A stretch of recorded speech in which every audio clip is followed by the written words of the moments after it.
The year is 1915. The dust swirled on the streets of the neighborhood, kicked up by children playing and the day's work. In the heart of this neighborhood, a young boy named Thomas found solace and freedom on two wheels. My bicycle, a hand-me-down, weathered but sturdy, is my escape, my passport to adventure. Thomas wasn't just riding, he was dancing with the wind, his laughter echoing through the streets. Every turn of the pedal carried him further from his worries, closer to a world he was building in his dreams.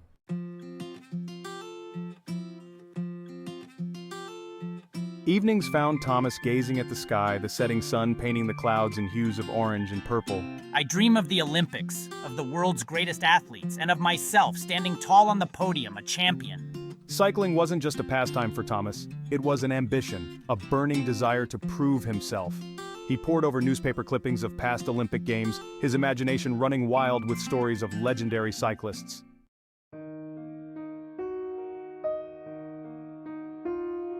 Thomas's parents, though worn down by life's hardships, encouraged his passion.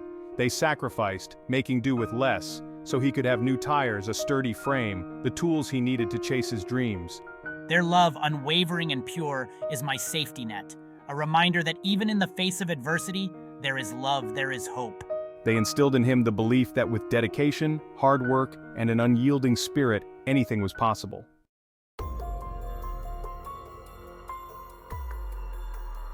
The summer of 1915 was particularly scorching.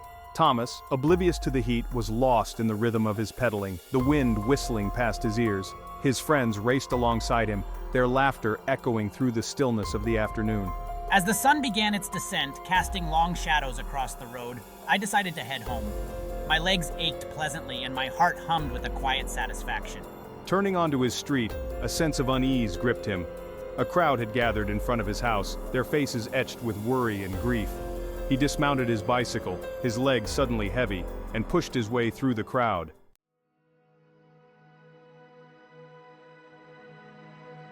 His world shattered. The words, spoken in hushed tones, hit him like a physical blow. His parents, returning from the market, had been struck by a runaway carriage. They were gone. Thomas felt adrift, lost in a sea of grief. With no other relatives, Thomas was sent to live with his uncle. A gruff man, his uncle ran a small carpentry shop. The shop, filled with sawdust and varnish, became Thomas's new home. "This is your room. It's not much, but it'll do." His aunt tried her best to make Thomas feel welcome, but her efforts were often thwarted by her husband. I'll get it done, Uncle, I promise.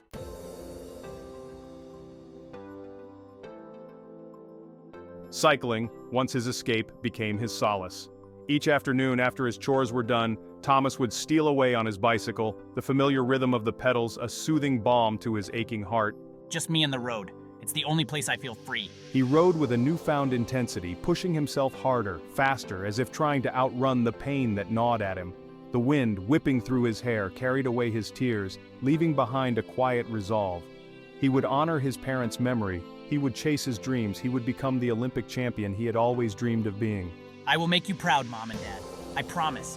His uncle, however, saw no value in such frivolous pursuits. "Enough of this nonsense, Thomas. Cycling won't get you anywhere." He forbade Thomas from riding, dismissing his dreams as childish fantasies, but Thomas refused to be deterred. You can take away my bike, Uncle, but you can't take away my dreams. Life under his uncle's roof was a harsh lesson in resilience. Every day felt like an uphill climb, each pedal stroke a defiance against the weight of disapproval. "Cycling won't put food on the table. Focus on learning a real trade, boy." He believed in hard work, not in the fleeting glory of athletic pursuits. But it's not just about the bike, Uncle. It's about what it means to me. Thomas would listen, his heart a mixture of defiance and despair. His bicycle, once a symbol of freedom, now felt like a forbidden love. Each stolen ride was a risk, a calculated rebellion. I have to keep going. I have to.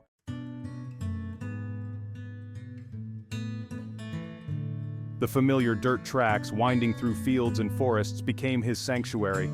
Away from the disapproving frowns and the constant reminders of his frivolous pursuits, Thomas could breathe.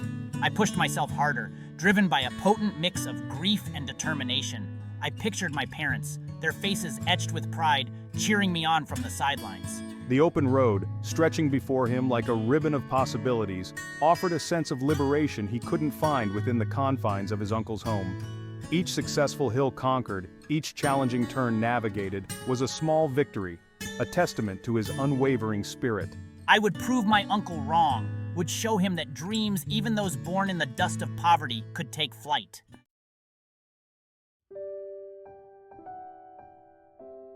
One crisp autumn afternoon, his tires crunching over fallen leaves, Thomas stumbled upon an unexpected sight. A group of cyclists, their sleek bicycles gleaming in the afternoon sun, were practicing on a secluded stretch of road. Hesitantly, I approached them, my heart pounding with a mixture of excitement and trepidation. One of the cyclists, an older man with kind eyes and a warm smile, noticed him. He stopped his bicycle, beckoning Thomas closer. Well, young man, you seem awfully interested in what we're doing here. Thomas, emboldened by the man's gentle demeanor, poured out his story, his voice filled with a passion that surprised even himself.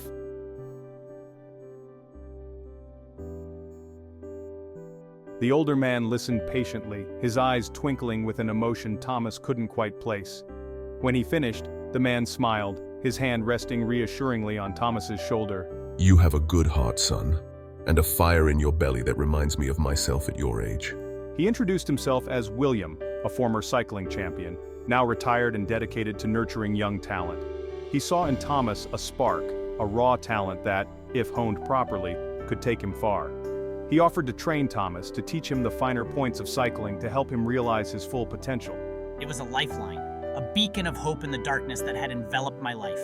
His uncle, initially skeptical, was eventually persuaded by William's sincerity and the quiet determination he saw in his nephew's eyes. He agreed to let Thomas train, albeit with the caveat that his chores and responsibilities came first.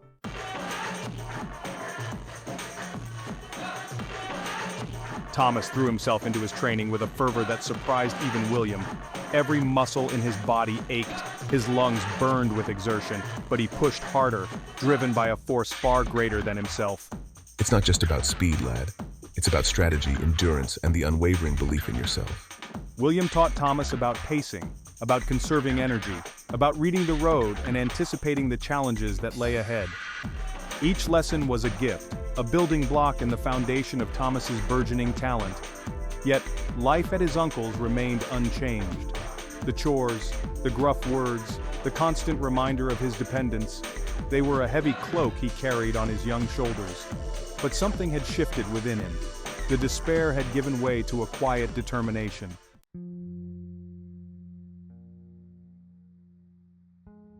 Every morning, long before the first rooster crowed, Thomas would slip out of the house, his bicycle his only companion. The pre-dawn air, crisp and invigorating, filled his lungs, washing away the staleness of his uncle's workshop. The road, winding through fields and forests, became my training ground. I raced against the wind, my legs pumping like pistons, my mind focused on the rhythm of my breath and the whir of my wheels. He was no longer just a boy escaping his troubles. He was an athlete, honing his craft, preparing for the day he would prove himself to the world. Sometimes, on his rides, he would encounter other cyclists, their faces etched with the same quiet determination that he felt in his own heart. A silent nod, a shared understanding of the sacrifices they made, the dreams they chased. These fleeting encounters fueled his spirit.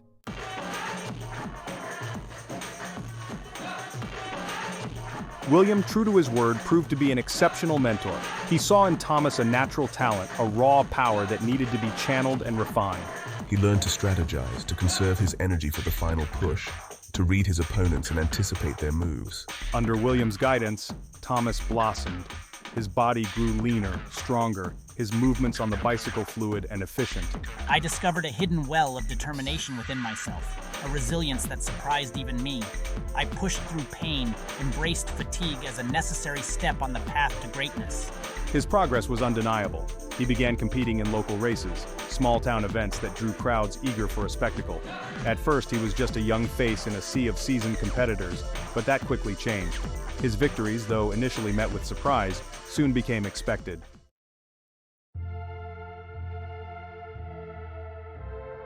Word spread like wildfire about the young cyclist with an unmatched drive. People whispered about the boy who trained before dawn, who seemed to defy fatigue, who rode with a fire in his eyes. His name, once whispered with curiosity, was now announced with a mix of respect and awe. Yet, back at his uncle's, life remained a constant struggle. His uncle, though grudgingly proud of his nephew's achievements, still viewed cycling as a frivolous pursuit, a distraction from a real future. But Thomas refused to let the negativity dampen his spirit. He drew strength from his victories, from the cheers of the crowds, from the knowledge that he was honoring his parents' memory with every pedal stroke. He had found his purpose, his escape, his path to a brighter future, and he would not be deterred.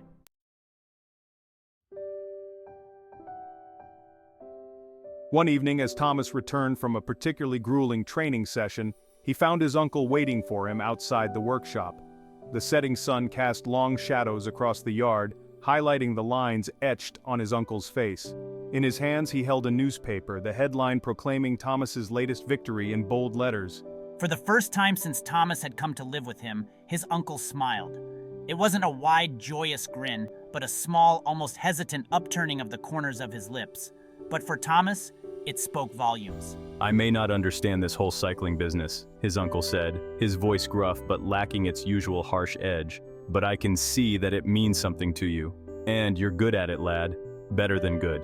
He paused, clearing his throat awkwardly. Your parents, they would be proud of you, Thomas. Tears welled up in Thomas's eyes, a mixture of gratitude and relief washing over him. In that moment, the years of disapproval, the constant struggle for acceptance, faded away. He had finally broken through, earned his uncle's respect, not through obedience, but through the unwavering pursuit of his dreams. It was a victory sweeter than any medal, a turning point in his young life.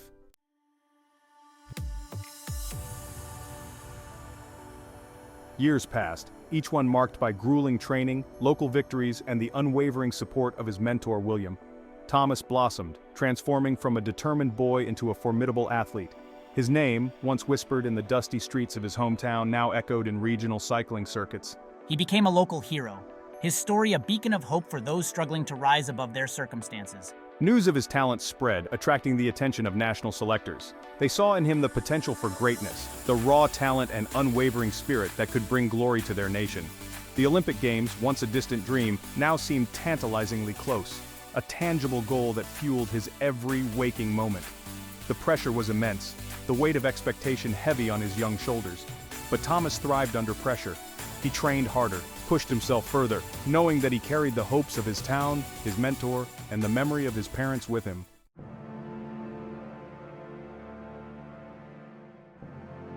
The day arrived, the Olympic Games.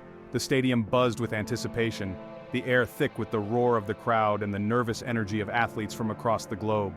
Thomas, his heart pounding in his chest, walked onto the velodrome, the sheer scale of the arena taking his breath away. He was a world away from the dusty streets of his childhood, the small-town races, the early morning training sessions with William. He mounted his bicycle, the familiar feel of the handlebars grounding him, reminding him of the countless miles he had ridden, the sacrifices he had made, the unwavering belief that had brought him to this moment. The starting pistol fired, a sharp crack that pierced the air, and he was off. The world shrunk to the size of the track. The roar of the crowd faded, replaced by the rhythmic whir of his wheels, the pounding of his heart, the burning in his lungs. He raced with a precision honed by years of dedication, his body a well-oiled machine, his mind focused on the finish line.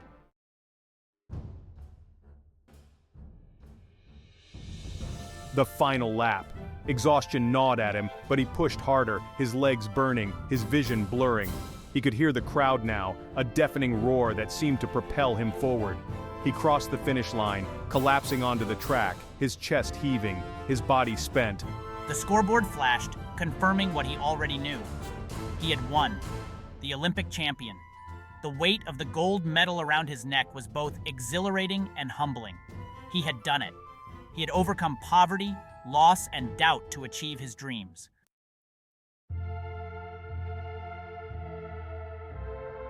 Thomas's story became a global sensation.